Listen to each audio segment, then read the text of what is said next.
ये संसार में भक्तों का उद्धार और पापियों का विनाश कार्य माता बिरजा देवी करेंगे और भक्तों को भी उद्धार करेंगे। माता के मस्तक पर गणेश जी, चंद्रमा, शिवलिंग और शेषनाग का भी वर्णन आपने बताया। इसका क्या डीपर मीनिंग है? योग माया जो शक्ति है वो ब्रह्मांड का शक्ति का आधार है। ब्रह्मांड यानी ये धरती का बात मैं नहीं कहता।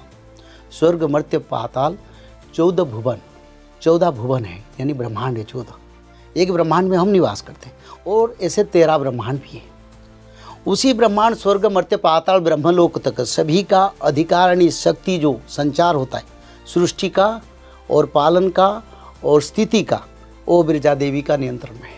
आपने मुझे बहुत से चमत्कार माँ के बताए थे, तो मैं चाहूँगी कि आप हमारे दर्शकों को भी उन चमत्कारों के बारे में, उन कथाओं के बारे में थोड़ा और बताइए। कोई मनुष्य उनकी पितरों को मुक्ति देना चाहते हैं तो प्रयाग में 3 पुरुष का मुक्ति मिलता है, गंगा माता में 1 पुरुष का मुक्ति मिलता है। पर कोई भी मनुष्य अपना 21 पुरुष को अगर मुक्ति देना चाहता है, अगर उन्होंने बैतरणी नदी में स्नान करके, नाभि गया में पिंड दान करके बिरजा देवी का दर्शन करते हैं, तो उनका 21 पुरुष का मुक्ति बोलता है। दुर्गा और माधव का खेल होगा। दुर्गा कौन है? बिरजा देवी है। माधव कौन है? कल्की। वो दोनों धरती पर धर्म संस्थापना करेंगे। इसलिए माता बिरजा देवी दुर्गा देवी जोगमा है और कृष्ण कल्की है। दोनों का ही धर्म संस्थापना में सबसे बड़ा महत्वपूर्ण अवदान है।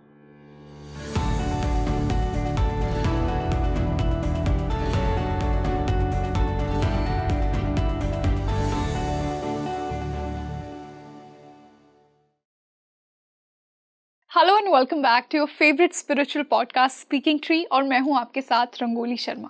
दोस्तों, आज के इस पॉडकास्ट में हमने देवी के एक ऐसे स्वरूप की बात की है जो आपके भय को मिटाने में आपकी सहायता करती हैं। विरजा देवी माँ, जिन्हें जगन्नाथ में बहुत पूजा जाता है।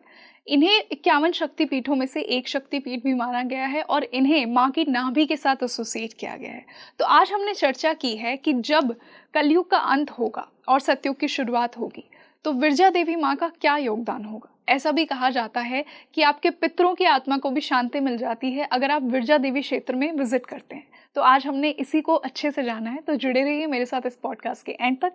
और इसी बेहद खास डिस्कशन के लिए आज जो हमारे साथ गेस्ट जुड़े हैं, इनके प्रीवियस पॉडकास्ट को आपने स्पीकिंग ट्री पर बहुत पसंद किया है। मैं स्वागत करना चाहूँगी डॉक्टर काशीनाथ मिश्रा जी का। गुरुजी, बहुत बहुत स्वागत है आपका स्पीकिंग ट्री पर। जय जगन्नाथ। तो जैसा कि मैंने इंट्रोडक्शन में बताया कि आज हम देवी के एक स्वरूप की बात करने वाले हैं, और आपने ऑफ द कैमरा मुझे एक स्टोरी भी बताई कि कैसे देवी ने आपको मार्गदर्शन किया, कैसे उन्होंने बताया कि आपको धर्म के मार्ग पर जाना है। आपके जीवन में परिवर्तन देवी लेकर आई। आज हम विरजा देवी माँ पर बात करने वाले हैं। तो पौराणिक तौर पर, ऐतिहासिक तौर पर कौन है विरजा देवी? देखिए, पुराण और शास्त्र, इतिहास और आदि शास्त्र, अष्टादश पुराण का तत्व और सनातन धर्म का मूल तत्व से बिरजा क्षेत्र पहला क्षेत्र है। ओके। जैसे सनातन में 4 धाम है और ऐसे कई शक्ति क्षेत्र भी हैं, पर आदि माता का, योगमाया का जो क्षेत्र है, वो क्षेत्र को बिरजा क्षेत्र कहते हैं, जहाँ स्वयं माता योगमाया, जो भगवान विष्णु के जो योगमाया शक्ति है, जिसको प्रभु का माया शक्ति, जो माता दुर्गा देवी का शक्ति होते हैं, वही बिरजा देवी है। शास्त्र में लिखा है, काशीवासी दिनाष्टकम दीनम एकम पुरुषोत्तमे तत्फल लभते गौरी बिरजा मुख दर्शने। इसका अर्थ है ये, काशी वाराणसी शंकर भगवान का दर्शन, प्रयाग तीर्थ संगम में स्नान करके जप तप पूजा करने से जो फल मिलता है, और जगन्नाथ क्षेत्र में एक दिन रह के प्रभु अनंत कोटि ब्रह्मांड के प्रभु भगवान महाविष्णु श्री जगन्नाथ का दर्शन करने से जो फल प्राप्ति होता है, मात्र माता बिरजा देवी का मुख दर्शन से क्षण मात्र के उतना फल भक्तों को प्राप्ति होता है। तो इसलिए जो आदि माता, जो आदि क्षेत्र, जो धरती का पहला पुण्य पवित्र क्षेत्र है, वो क्षेत्र बिरजा क्षेत्र है। और इस क्षेत्र में माता बिरजा देवी अधिष्ठात्री देवी के रूप में ब्रह्मदेव के द्वारा प्रतिष्ठित है। बिरजा नाम की अर्थ है, बी का अर्थ धरती, और धरती का जो राजा है उनका नाम बिरजा है।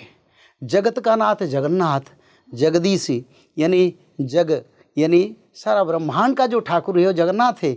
और माता बिरजा देवी सारा विश्व की राजा, पृथ्वी का राजा माता बिरजा देवी है। और पुरुष और नारी का संगम का नाम है बिरजा देवी। देवी नारी संगम है और पुरुष बिरजा, ये दोनों मिलके माता बिरजा देवी है। आदि माता महाशक्ति जोग माया।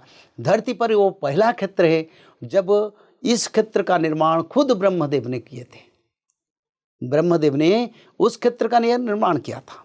उसका बाद शंकर भगवान माता पार्वती ने उसी क्षेत्र का पुनर्निर्माण किया था।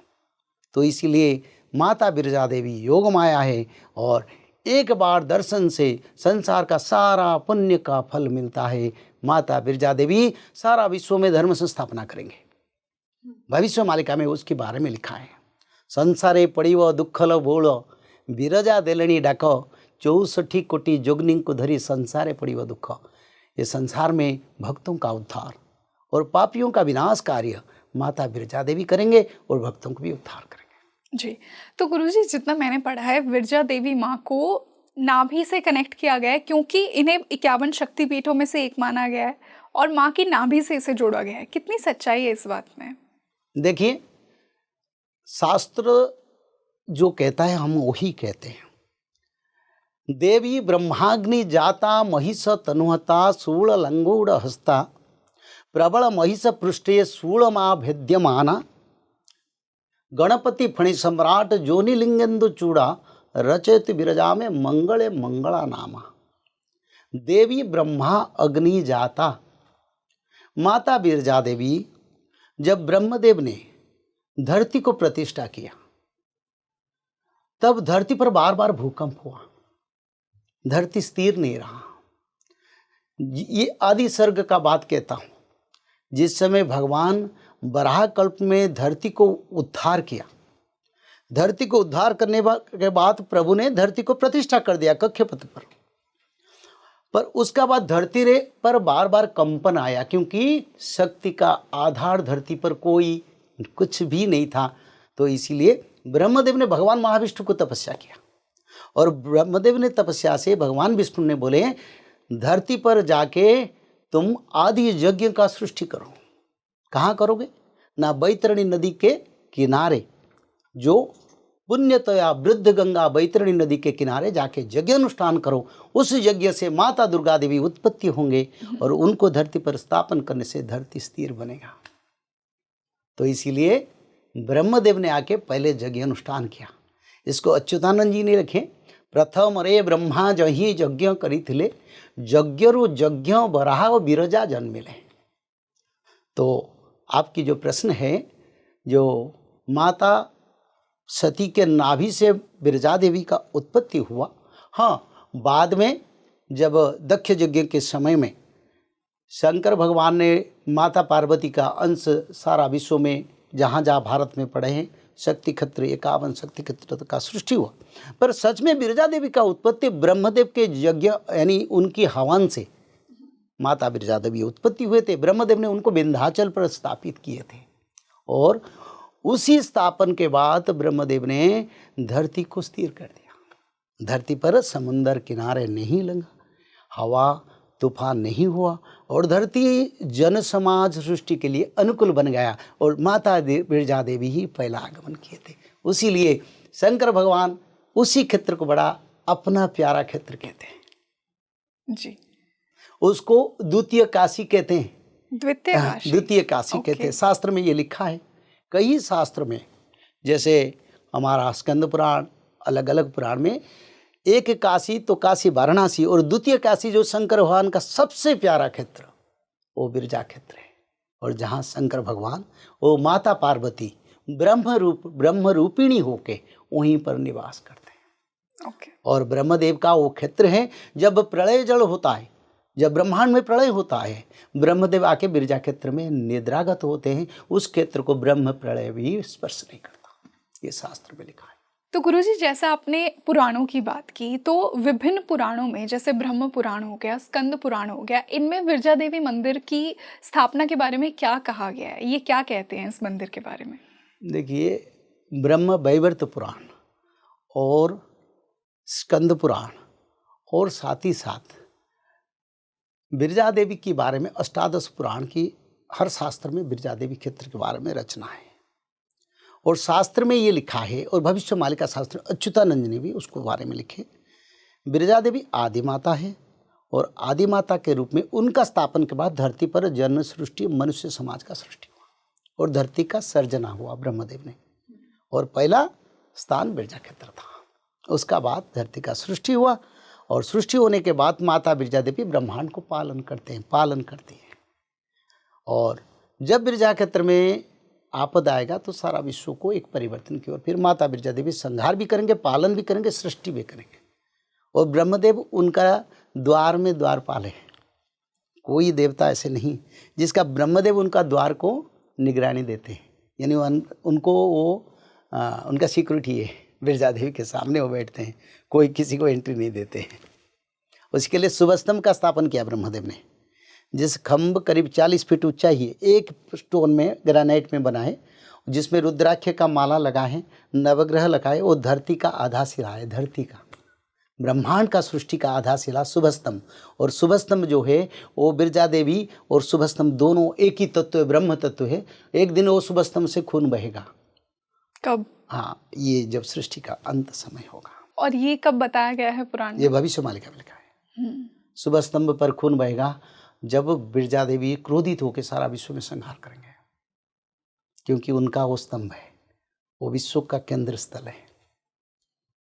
वहीं पर जल ऐसे एक छोटा सा तालाब है और जल घुरता है ऐसे सीधा नहीं खड़ा होता है, ऐसे चलता है। वो सेंटर पॉइंट है विश्व का, और वहीं से पाताल लोक को भी रास्ता है, शास्त्र में लिखा है। भविष्य हाँ, बहुत कुछ है माँ, दिखाऊंगे वो शुभ स्तंभ दिखाऊंगा, कितना बड़ा खम्भ है, तुम देख लो ना इसमें सर्च करके शुभ स्तंभ। ये वर्ल्ड में एक ही है, और कई अनंत सत्य युग से वो अभी तक है, उसमें कोई खर्च नहीं आया। जब सृष्टि का सर्जन, जैसे घर बनाते हैं, कोई आधा शिला रखते हैं, तो ब्रह्मदेव ने उस शुभ स्तंभ को आधा शिला रखा, अभी भी है वो। और ब्रह्मदेव का हवन का जो यज्ञ कुंड भी है वहीं पर, सब कुछ है, अभी भी है। तो गुरुजी, जैसा हमने समझा कि ये आदि पराशक्ति का ही स्वरूप है, लेकिन इनकी जो प्रतिमा है वो बाकी के शक्तिपीठों से कैसे डिफरेंट है? देखिए, एक तो मैं बताऊं, बड़ा गुरुत्वपूर्ण तत्व है माँ। देखो, बिरजा देवी का जो प्रतिमा है, शास्त्र में जो शुल्क में लिखा है, गणपति फणि सम्राट जोनि लिंगेन्दु चूड़ा रचयतु बिरजा में मंगले मंगला नामा। यानी माता बिरजा देवी अपने जटादेश पर शंकर भगवान, शिव पार्वती और शेषनाग और श्री गणेश को धारण किए। हम सभी देवी माता का दर्शन किए हैं, उनकी प्रतिमा का भी वर्णन है, जैसे भगवान कृष्ण का वर्णन है, राधा रानी का वर्णन है, सभी देवा देवी का भी वर्णन है। पर बिरजा देवी का जो प्रतिमा है, आप उसमें आप देखेंगे, पहले माँ की जटादेश पर यानी उनके मस्तक पर निवास करते हैं 4 देवता। कौन कौन? पहले गणपति रहते हैं, उसका बाद रहते हैं शेषनाग यानी बलभद्र, और उसका बाद शंकर और माता पार्वती निवास करते हैं। तो ऐसे कोई देवी दुनिया में मैंने नहीं दिखा। गणपति फणि सम्राट जोनि लिंगेन्दु चूड़ा, यानी उनके शिखर देश पर वही देवता निवास करते हैं। तो माता बिरजा देवी शंकर भगवान को मस्तक में धारण किया। कोई देवी का इतना शक्ति नहीं जो शंकर भगवान को मस्तक पर धारण करेगा। तो ये ब्रह्मांड, कोटि ब्रह्मांड उनकी सृष्टि है। और जैसे महाविष्णु का मस्तक पर सारा ब्रह्मांड, स्वर्गलोक, ब्रह्मलोक जैसे, ऐसे माता बिरजा देवी की मस्तक पर सभी देवता निवास करते हैं, जो शंकर स्वयं भगवान का अंश अवतार है, जो माता पार्वती है, जो शेषनाग सबसे शक्तिशाली प्रभु जी के बड़े भाया अनंत, वो भी निवास करते हैं, और गणपति भी निवास करते हैं। यानी शुभ और सभी मंगल देवताओं को अपने मस्तक पर धारण करने वाला एक ही देवी दुनिया में, वो माता बिरजा देवी है। तो इसीलिए ये बिरजा देवी जो है वो योग माया है, और स्वयं योग माया ब्रह्मदेव के द्वारा विंध्याचल पर प्रतिष्ठा किया गया। विंध्य पर्वत भारत में उत्तर प्रदेश में भी विंध्याचल है, पर शास्त्र में लिखा है अगस्त्य महामुनि ने विंध्याचल को श्राप दिया था, जो पाताल को नीचे चल गया। बैतरणी स्नान करने के लिए रोज अगस्त्य महामुनि विंध्याचल को अतिक्रम करके जाके बैतरणी नदी के स्नान करते थे और बिरजा देवी का दर्शन करते थे। एक दिन अगस्त्य महामुनि ने विंध्याचल को श्राप दिया, तू नीचे चल जा, मेरे को बड़ा परेशानी होता है। इसीलिए विंध्याचल नीचे है और वहीं पर माता बिरजा देवी अधिष्ठित है। और बिरजा क्षेत्र जो क्षेत्र है उस क्षेत्र में पंचवकार हैं, वेदा, विप्रा, वराह, बैतरणी और बिरजा। 5 जहाँ रहते वो सबसे जत्र पुण्य तमं क्षेत्रम तत्र देवं स्वयं गौरी तत्र देव जनार्दन, ये वायु पुराण में शायद लिखा है। यानी जत्र पुण्य तमं क्षेत्रम, ब्रह्मांड का सबसे बड़ा पुण्य क्षेत्र जहाँ शंकर भगवान वहीं पर रक्षा कवच और यानी वहीं पर अधिष्ठात्री देवता के रूप में अधिष्ठित है। और उसी क्षेत्र में माता पार्वती निवास करते हैं और उसी क्षेत्र का प्रभु स्वयं जनार्दन भगवान महाविष्णु है। वही क्षेत्र बिरजा क्षेत्र जहाँ पंचवकार है और दुनिया में ऐसे कोई क्षेत्र नहीं है जो बिरजा क्षेत्र में है। गुरुजी, जैसा हम माँ की प्रतिमा की ही बात कर रहे हैं तो उसमें महिषासुर को एक भैंस के रूप में दिखाया गया है, क्या इसका भी कोई महत्व है? देखिए, ये तो शुल्क में लिखा है प्रबल महिष पृष्ठे शूलमा भेद्यमाना। प्रबल महिष पृष्ठे यानी अति क्षिप्र गति में 49 वायु वेग में माता दुर्गा देवी ने, जो विंध्यवासिनी माता बिरजा देवी ने महिषासुर को विनाश किया।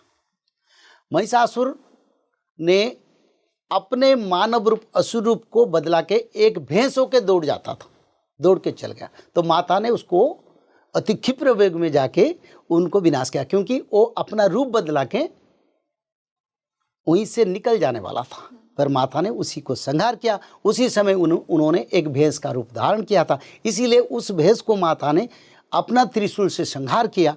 उसी के लिए माता की जो प्रतिमा में उस रूप का वर्णन है और उस रूप का चिन्ह आता है। ओके, तो गुरुजी, माता के मस्तक पर गणेश जी, चंद्रमा, शिवलिंग और शेषनाग का भी वर्णन आपने बताया, इसका क्या डीपर मीनिंग है? देखिए, इसका मुख्य तत्व यही है, योग माया जो शक्ति है वो ब्रह्मांड का शक्ति का आधार है। ब्रह्मांड यानी ये धरती का बात मैं नहीं कहता हूँ। स्वर्ग, मर्त्य, पाताल 14 भुवन, 14 भुवन है, यानी ब्रह्मांड है 14। एक ब्रह्मांड में हम निवास करते हैं और ऐसे 13 ब्रह्मांड भी है। उसी ब्रह्मांड, स्वर्ग, मर्त्य, पाताल, ब्रह्मलोक तक सभी का अधिकारिणी शक्ति जो संचार होता है सृष्टि का और पालन का और स्थिति का, वो बिरजा देवी का नियंत्रण में है। इसीलिए माता बिरजा देवी अपना स्वरूप से ब्रह्मांड की सभी मुख्य देवताओं को मस्तक पर उन्होंने धारण करते हैं। उनके मस्तक पर ब्रह्मांड विद्यमान है और उसमें देवा देवी भी है, क्योंकि ये शास्त्र शुल्क। देखिए, जब बिरजा देवी का मूर्ति का परिवर्तन हुआ था उसी समय मैंने उस जाके देखा, मैंने बोला दिखाओ माता बिरजा देवी की जो प्रतिमा का वर्णन है उसमें गणपति कहाँ है, शेषनाग कहाँ है और शिव पार्वती कहाँ है, चंद्र देवता कहाँ है। तो मैंने उसी को फिर हमने खुद जाके माता के मस्तक पर एक एक देवता को दर्शन किया। वो प्रतिमा दूर होता है तो सब नहीं देख पाते, चंदन फूल लग जाता है, पर उसको मैंने देखा था और शास्त्र में जो लिखा था वही दिखा उसमें। गुरुजी, पॉडकास्ट स्टार्ट करने से पहले ही आपने मुझे बहुत से चमत्कार माँ के बताए थे, तो मैं चाहूँगी कि आप हमारे दर्शकों को भी उन चमत्कारों के बारे में, उन कथाओं के बारे में थोड़ा और बताइए।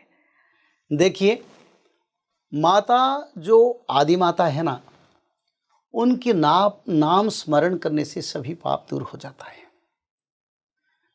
ये वायु पुराण में एक श्लोक है, जस्मिन नरा संजस्मिने स्नान परिभुक्त कृतांग विशेषा पिंड प्रदाने दिव्यंग नयंती त्रिसप्त कृत कुल जान सुख्या।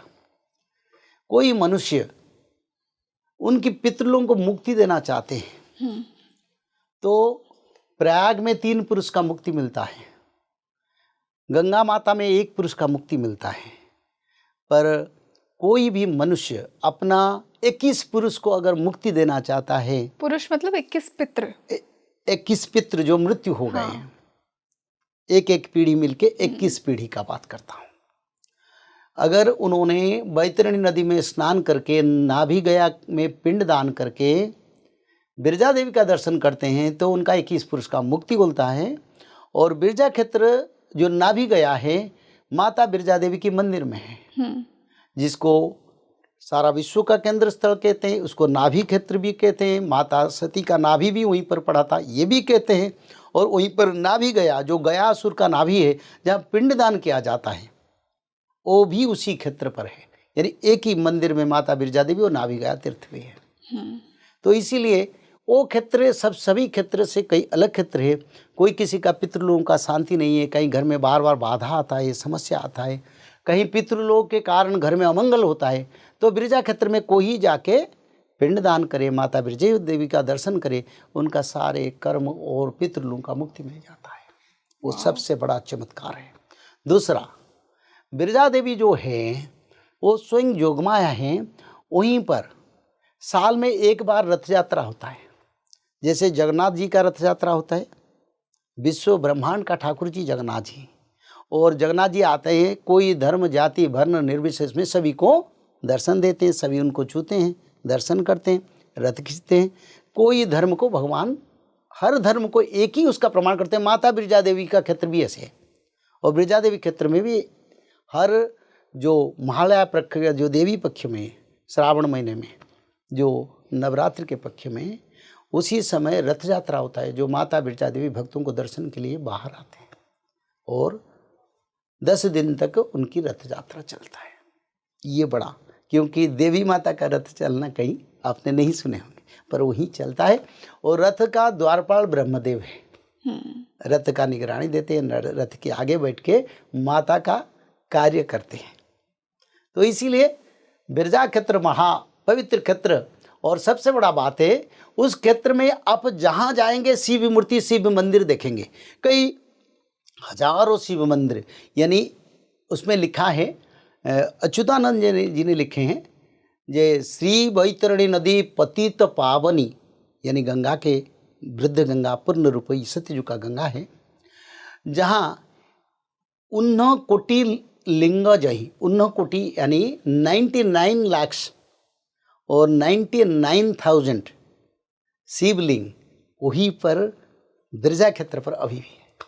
और उतना शिव मंदिर इसके अंदर है, जहाँ देखो शिव मंदिर है। इसको लिंग क्षेत्र या शिव भगवान का क्षेत्र भी कहते हैं। ओके। आप जाने से देखें बहुत कुछ।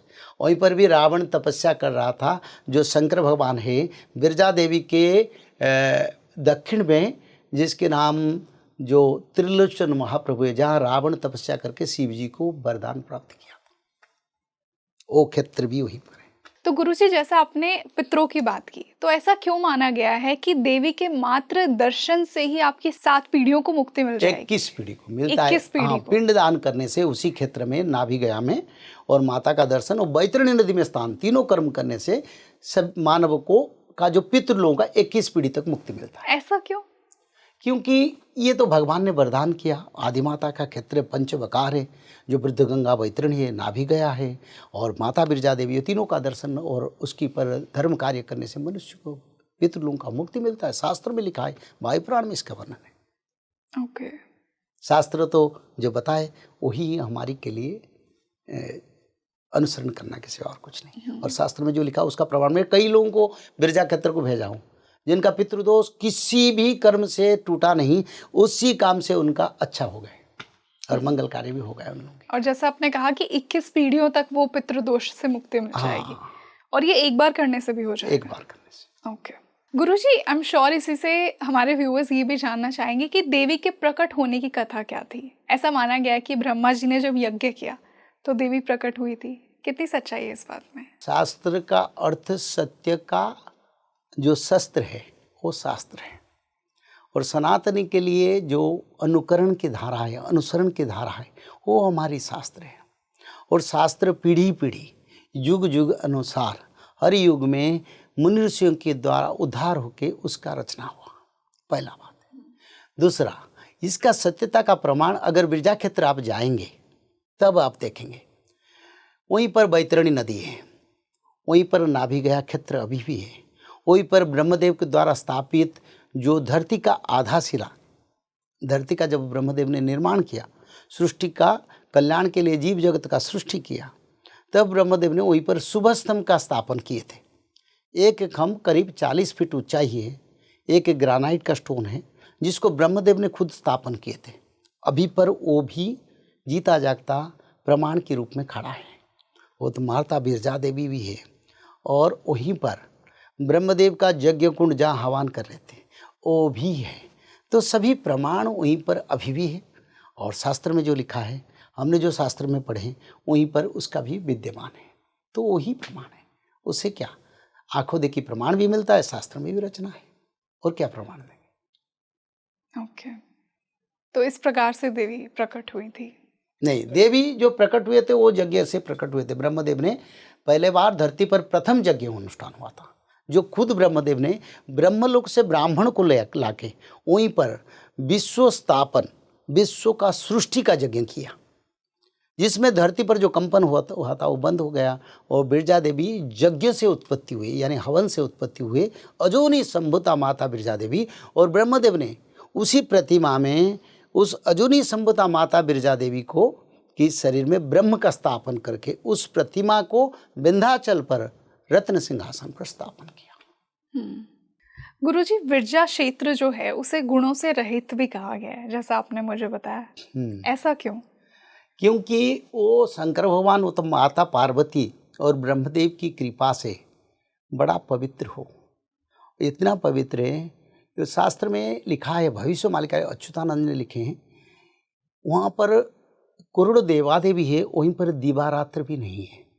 यानी वहीं पर जैसे कि देवी देवता निवास करते हैं, रात्र दिवस कुछ पालन नहीं होता है, और 24 घंटा वहीं पर धर्म अनुष्ठान कार्य देवताओं का संगम चलता रहता है।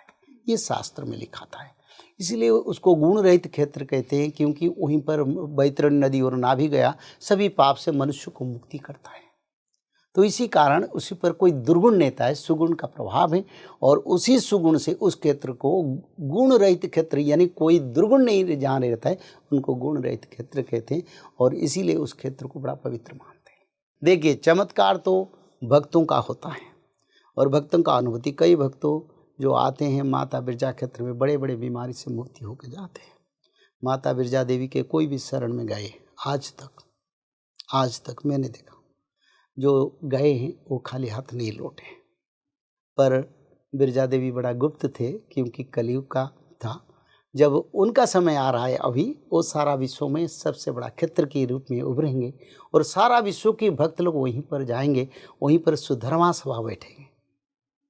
यानी भगवान कल की वहीं पर सुधर्मा सभा, यानी सत्ययुग का निर्माण का सभा बिरजा देवी के नेतृत्व में बैठेगा वहीं पर, वो भी शास्त्र में वर्णन है। और सारा विश्व के भक्त वहीं पर आएंगे, बैतरणी नदी किनारे, वहीं पर वो सभा का आरंभ होगा, जहाँ ब्रह्मदेव, शंकर भगवान, 33 करोड़ देवादेवी और खुद कल के भगवान स्व शरीर में बैठ के उसी सभा का आरंभ होगा, और सभा में सारा विश्व का शासन के लिए नियम, संविधान सब निर्माण किया जाएगा, और उसका सृष्टि भी होगा। ओके, आगे वो समय।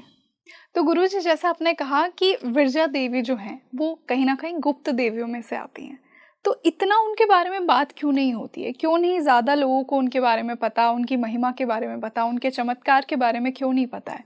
देखिए, जिस समय भगवान ने ये धरती को सृष्टि किया, 33 करोड़ देवादेवी को सृष्टि की, और भगवान कृष्ण ने द्वापर युग में माता जोगमाया को अनेक देवी के रूप में धरती पर सम्मान, पूजा, आराधना के लिए वर दिए थे। इस कारण कलयुग में कई अनंत देवी क्षेत्र उड़ीसा, भारत और विश्व में सृष्टि हुआ, जहाँ देवी माता का पूजा होता है, और देवी माता का बड़ा सम्मान के साथ, आदर के साथ भक्त लोग उनके आशीर्वाद भी प्राप्त करते हैं। आप कलयुग नहीं है, तो इसलिए फिर जोगमाया का समय आया, और इस समय इसका प्रचार होने के समय जरूरी है, इस कारण उसका प्रचार हुआ। जो वर दिए थे उसी रूप में जो देवी माता सारा विश्व में पूजा होना था, सम्मान पाना था। और जैसे जैसे भगवान ने वर दिए थे, तेरा बहुत बलि भुजा मिलेगा, तेरे को बहुत सम्मान मिलेगा, तेरे सबको पूजा करेंगे, तेरे भक्त बनेंगे, वो काम हो गया। आगे जोगमाया फिर आ रहे हैं, क्योंकि वही सारा विश्व का निर्माण और सृष्टि और भक्तों का पालन करेंगे। उनकी समय आएगा, फिर जोगमाया का समय आएगा, तो जोगमाया क्षेत्र का प्रकाश और प्रचार होने का समय आया, तो इसका प्रचार हो रहा है सारा विश्व में। कई विश्व से कई लोग अभी आते हैं, रोज़ तो हजारों संख्या में लोग आते हैं, आगे तो लाखों संख्या में आएंगे। तो आपको लगता है कहीं ना कहीं यही वो टाइम है ये जहाँ समय, पर विरजा देवी माँ की प्रचार होना लिखा था और वो हो रहा है। भक्तों का उद्धार वही करेंगे, माता करेंगे। ये लिखा है मालिका शास्त्र में, ये माता बिरजा देवी भक्तों को अपना जो साड़ी पहनते ना उसके जो ढक के रखेंगे और पापियों को भी विनाश करेंगे। तो गुरुजी, विरजा देवी माँ कैसा स्वरूप है माँ का? क्या वो सॉफ्ट स्वरूप हैं या फिर वो कोई रौद्र अवतार हैं? नहीं, वो माँ तो वैष्णव ही है, यानी माँ चंदन भी लाते हैं, सिंदूर भी परिधान करते हैं, उनकी चक्र नील चक्र है, उनकी ध्वजा पतित पावनी है, और जगन्नाथ जी का पतित पावन, बिरजा देवी का पतित पावनी। तो इसीलिए माता स्वयं वैष्णवी के रूप में वहीं पर पूजित है और शाकंभरी है, और धरती का आदि माता के रूप में वहीं पर वो अनंत समय से, इस युग में नहीं, यानी जब सत्य त्रेता द्वापर कली कई कल्प बीत गए, उससे पहले वो देवी बिरजा देवी वहीं पर सारा विश्व का पालन करते हैं। हरियुग में उस क्षेत्र है, हरियुग में, इस कलयुग का क्षेत्र नहीं है। कलयुग में सिर्फ माँ प्रकट नहीं हुए, जब आदि युग का यानी सत्ययुग भी जब नहीं बना था, ये तो कई अनंत सत्ययुग, अभी 26 कल्प जा चुका है, 27 कल्प शायद रामायण में लिखा है तुलसीदास जी ने, तो 27 कल्प से पहले माता बिरजा देवी थे, अभी भी है। तो इसीलिए मालिका शास्त्र में भी लिखा है, बिरजा क्षेत्र में धर्म संस्थापना का सभा बैठेगा, सुधर्मा सभा बैठेगा, भक्तों का उद्धार होगा। खुद माता बिरजा देवी अपना सो शरीर में यानी पूर्ण रूप से प्रकट होंगे और मानव रूप में जन्म होंगे। वही जाजपुर बिरजा क्षेत्र पर वो बिरजा देवी भी जन्म होंगे मानव रूप में। ये भी लिखा है, ये भी लिखा है मालिका शास्त्र में कि ह्यूमन फॉर्म में भी वो आएंगी। हाँ, जाजपुर बिरजाई ना भी गया ठरे जन्म होई। तो क्या उनका जन्म हो चुका है विरजा माँ देवी का? देखिए, देवता तो अपनी इच्छा से जन्म होते ही इच्छा से अपने आप को गुप्त करते हैं, क्योंकि शास्त्र के अनुसार हो चुका है। क्योंकि आपने मुझे पिछले पॉडकास्ट में कहा था कि कल की भगवान का तो हो चुका है। शास्त्र के अनुसार मेरे को मालूम नहीं है, पर शास्त्र के अनुसार जन्म हो चुका है। देखो, शास्त्र में अनुसार क्यों मैं बोलता हूँ, क्योंकि जो हमारा भविष्य मालिका शास्त्र में अच्युतानंद ने लिखे हैं, नीलचक्रु नेत खसिव प्रभु रंगा धर जाजन गृह जाई जन्मिवे विष्णु भक्त गृहर। जब नीलचक्र से ध्वजा गिरेगा तब कल की भगवान जगन्नाथ निराकार से निराकार रूप धारण करेंगे और बिरजा क्षेत्र पर वो जन्म होंगे। ये शास्त्र में लिखा था। और जगन्नाथ जी के मंदिर से कई बार ध्वजा गिर चुका है, तो इसका प्रमाण है प्रभु जी का अवतार हो चुका है। चाहे हमको जानकारी नहीं है, पर वो अपनी इच्छा से आते, अपनी इच्छा से प्रकट होते। ऐसे मालिका शास्त्र में लिखा है बिरजा देवी भी मानव शरीर में उत्पत्ति होंगे, और सभी देवता, ऐसे नहीं जैसे ब्रह्मदेव और शंकर भगवान को छोड़ के सभी देवता मानव शरीर में आएंगे, क्योंकि ब्रह्मदेव और शंकर भगवान अपना रूप में ब्रह्मलोक में और रुद्रलोक में वो दोनों है। अभी वो अपना स्वरूप में धरावतरण करके प्रभु जी के साथ काम करेंगे। अभी तो आपने कहा कि वो नहीं आएंगे। कौन नहीं आएंगे? शंकर जी और ब्रह्मा जी। क्यों नहीं आएंगे बेटी? क्योंकि ये लिखा है ना, बलराम हेवे राजा कान्हु परिचार बसी वसुधर्मा सभा जाजन ग्रठार वीणा बाईण नारद मिलिबे छामुरे वेद पढ़ुथिबे ब्रह्मा अच्युतिया गरे। वेद पढ़ुतिभे ब्रह्मा, ब्रह्मदेव वेद ध्वनि करेंगे, नारद अपने वीणा यंत्र को बजाएंगे और ब्रह्मदेव स्वयं पर वहीं पर वेद उच्चारण ध्वनि से भगवान कल की वहीं पर बैठ के सभा का परिचालना करेंगे, ये लिखा है। और स्वयं शंकर भगवान कैलाश से आएंगे, माता अष्टदुर्गा भी आएंगे। लक्ष्मी नृसिंह मिहिलन खंडगिरी ठारे होइब पूर्ण रामचंद्र रे।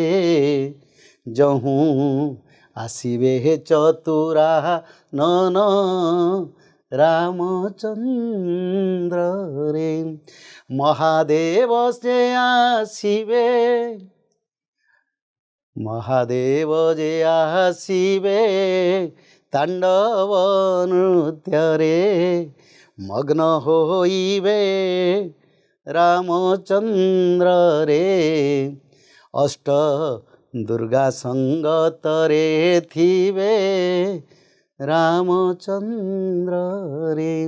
अष्ट दुर्गा के साथ शंकर भगवान आके वहीं पर तांडव नृत्य करेंगे आनंद से। अष्ट दुर्गा भी नृत्य करेंगे और शंकर भगवान के साथ ब्रह्मदेव वेद ध्वनि करेंगे, नारद वीणागान करेंगे और प्रभु कल की वहीं पर बैठ के माता महालक्ष्मी के साथ सभा का परिचालना करेंगे। सब आएंगे देवादेव अपना सो शरीर में, ऐसे नहीं सो शरीर में आएंगे।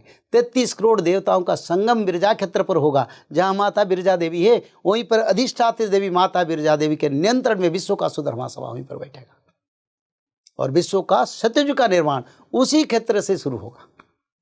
गुरुजी, जैसा आपने सतयुग के निर्माण की बात की, तो जब सतयुग का निर्माण फिर से होगा, जैसा कि हमने पिछले पॉडकास्ट में भी बात की थी कि 2032 से कलयुग परिवर्तन होगा, तो वहाँ पे विरजा देवी माँ का क्या कंट्रीब्यूशन होगा? जैसा आपने मुझे पॉडकास्ट के स्टार्टिंग में ही कहा था कि जब कलयुग का अंत होगा तो विरजा देवी माँ का बहुत बड़ा योगदान होगा। देखिए, दुर्गा माधवंक खेल देखिबाकू आखर हेलाणी बेल कहे अभिराम कालजे अधम छपने सरीब खेल। दुर्गा और माधव की धर्म संस्थापना कार्य समय निकटतर हो रहा है, ये ठाकुर अभिराम परमहंस ने लिखे। उड़ीसा के महान संत, भगवान के अति करीब, जिसको ठाकुर भगवान उपाधि मिला है, यानी कि ठाकुर जी भी बोलते हैं, कोई कोई उनको भगवान भी बोलते हैं और उनके नाम से ठाकुर जुड़ा हुआ। और ठाकुर अभिराम परमहंस दिव्य रूप में धरती पर, उड़ीसा के पावन धरती पर अवतरित हुए थे। कई लाखों उनका भक्त थे। उन्होंने भी भविष्यवाणी किया, क्योंकि सारे भविष्य वक्ता को भगवान ने वहीं पर जन्म दे दिया। और उन्होंने अपना भविष्य शास्त्र में लिखे हैं, कली आगत भविष्यांत, एक शास्त्र शायद उनकी है, उन्होंने इसमें लिखे हैं दुर्गा और माधव का खेल होगा। दुर्गा कौन है? बिरजा देवी है। माधव कौन है? कल्कि। वो दोनों धरती पर धर्म संस्थापना करेंगे। इसीलिए माता बिरजा देवी दुर्गा देवी जोगमा है और कृष्ण कल्कि है। दोनों का ही धर्म संस्थापना में सबसे बड़ा महत्वपूर्ण अवदान है। तो जितना मतलब कल्कि का योगदान होगा उतना ही फेमिनिन फॉर्म में विरजा देवी का होगा। बिरजा देवी ही संहार करेंगे, भक्तों को उद्धार करेंगे। कहीं कल्कि इतना काम करेंगे जो जरूरत पड़ेगा, पहले तो माता को छोड़ देंगे सारा विश्व का धर्म संस्थापना के लिए, माता ही करेगा। उनकी एक जगह पर अच्युतानंद जी लिखे हैं, राजा माने के ही रहिबे नहीं अविरजा शासन होइब मोहि।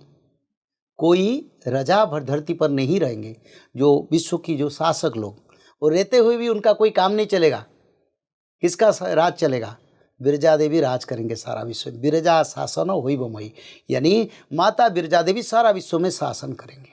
जोग माया शासन चलेगा, 64 योगिनी माता संहार कार्य करेंगे, ये लिखा है। तो गुरुजी, आज के इस पॉडकास्ट को मैं इस सवाल के साथ अंत करना चाहूँगी कि आपने जैसा बताया कि जब कलयुग का अंत होगा तो देवी कल्याण करेंगी, तो हम देवी की भक्ति में और आगे कैसे बढ़ सकते हैं? क्योंकि अभी हम बहुत दूर हैं। जैसा कि हमने कहा था कि इतनी बात नहीं होती है विरजा देवी माँ पर जितनी होनी चाहिए। तो कैसे हम हमारी भक्ति में आगे बढ़ सकते हैं? पहले तो मैं इतना कहना चाहता हूँ, माता बिरजा देवी आपको दर्शन देंगे। अगर आप चाहेंगे भक्ति में उनको पुकारेंगे तो सपना में कभी भी आके दर्शन मिल सकता है। ये तो पहला मैं बोल देता हूँ, क्योंकि ये समय नहीं है माता भक्तों को संकेत ना देंगे, ये समय है भक्तों को उजागर करेंगे, भक्तों को इंस्पायरेशन देंगे। तो इसलिए कम से कम जैसे आप ये कार्य करते हैं और प्रभु जी के माता के शरण में जाते हैं भक्त के नाते, तो वो भी आशीर्वाद प्राप्त कर पाएंगे, पहला। और दूसरा, ये भविष्य मालिका में अच्युतानंद ने लिखे हैं ब्रह्म गायत्री और ब्रह्म मंत्र त्रिकाल संध्या माता बिरजा देवी भक्तों को पूछेंगे। एक दिन उड़ीसा के जोबराग, जो महानदी के तट पर सारे विश्व की संतों का परीक्षा होगा। आज देखते हैं ना, भारत में बहुत बड़े बड़े संत परंपरा हैं। सारी संतों को बुला जाएगा, बैतरणी नदी किनारे एक देव सभा बैठेगा, यानी महानदी के किनारे पर, जिसको जोबरा क्षेत्र कहते हैं। इस क्षेत्र का नाम जोबरा है। उसी पर अष्टदुर्गा माता बिरजा देवी के नेतृत्व में सारे संतों का परीक्षा लेंगे, पूछेंगे त्रिकाल संध्या बताओ, ब्रह्म गायत्री बताओ। और कहीं कहीं भी भक्तों को माता बिरजा देवी सपना में आके पूछते हैं त्रिकाल संध्या क्या है। और कहीं ऐसे समय आएगा देवी माता घर घर पूछ के जाके पूछेंगे त्रिकाल संध्या। जो त्रिकाल संध्या नहीं बताएंगे 64 प्रकार बीमारी में उनका मृत्यु होगा। ऐसे समय भी आ रहा है, आगे समय करीब है और 2-3 साल के अंदर इसका प्रभाव पड़ता जाएगा। तो गुरुजी, अगर किसी को त्रिकाल संध्या पता ही नहीं तो क्या उसके साथ बुरा होगा, आप ये कहना चाह रहे हैं? इसीलिए तो इतना मेहनत करके दिल्ली में आके आपकी प्रचार करते हैं, आपके कार्य में। हमारा इसमें सबसे बड़ा लक्ष्य है मानव सभ्यता का कल्याण हो। और शास्त्र जो रचना हुआ, देवता माने पहले से भी निश्चित करते हैं किसी का द्वारा इसका प्रचार होगा, किसी के माध्यम में उसका प्रकाश होगा। जो कार्य आप लोग हम कर रहे हैं, मानव लोग उसको नहीं मानेंगे ये हमारा जिम्मेदारी नहीं है। तो इसलिए मनमानी करेंगे तो हमारा भी कुछ नहीं। देवता शास्त्र भी रचना करते हैं, उसका प्रचार भी करते हैं, उसका बावजूद मानव अगर नहीं मानता है तो मानव अपना कर्म का फल भी अवश्य भोगता है। और जैसा कि आपने कहा कि आपको कहीं ना कहीं फील होता है कि आपको चुना गया इस काम के लिए और देवी ने चुना, जैसा कि आपने मुझे पॉडकास्ट के स्टार्टिंग में ही बताया था। देखिए, बिना देवता देवी माता का कृपा से कोई भी मानव धर्म कार्य नहीं करते। हाँ, अपना कार्य मैं कर सकता हूँ, अपना रोजगार, अपना प्रोफेशन को बढ़ा सकता हूँ, पर धर्म कार्य का बात आए, धर्म प्रचार का कार्य है, ये धर्म प्रचार है। और ये युग परिवर्तन का प्रचार जो हो रहा है, जिसके माध्यम से हो रहा है, उसके ऊपर भगवत कृपा है। और जब तक उनकी कृपा है, जब तक हम अपने आप को ये समझते हैं ये प्रभु की देन है, हमारा नहीं, तब तक हम इस कार्य में प्रभु नियोजित करे हैं और करेंगे। तो इसीलिए निष्काम और निष्कामना से इस कार्य को हम करते हैं। ये कार्य हमारी नहीं, हम एक साधारण मानव, और इस कार्य को भगवत कृपा से हम कर पाते हैं। बस उनकी कार्य वो करते हैं, माध्यम कोई मानव बने। तो आज के इस पॉडकास्ट में हमें देवी की वो कृपा ज़रूर फील हुई जो आपने हमें उनके बारे में बताया। So thank you so much for joining us today. जय माँ बिरजा। जय माँ बिरजा। तो दोस्तों, आप मुझे बताइए कि आपको आज का ये पॉडकास्ट कैसा लगा। हमने देवी के एक स्वरूप की बात की, जिनका, जैसा कि गुरुजी ने कहा, कि कलयुग के परिवर्तन में एक बहुत ही बड़ा योगदान होने वाला है। वही आपको कल्कि जी के साथ बचाने वाली हैं, जैसा आपने कहा। तो आप मुझे बताइए, आपको उनकी महिमा कैसी लगी, आप उनके बारे में क्या जानते हैं, आपने उनके बारे में क्या पढ़ा है, क्या आप उनकी पूजा करते हैं, क्या आप उनकी तरफ फैसिनेटेड फील करते हैं? अगर हाँ, तो मुझे कमेंट सेक्शन में ज़रूर बताइए। और हम मिलते हैं जल्द ही एक और बेहतरीन पॉडकास्ट के साथ। मैं हूँ आपके साथ रंगोली शर्मा। नमस्ते।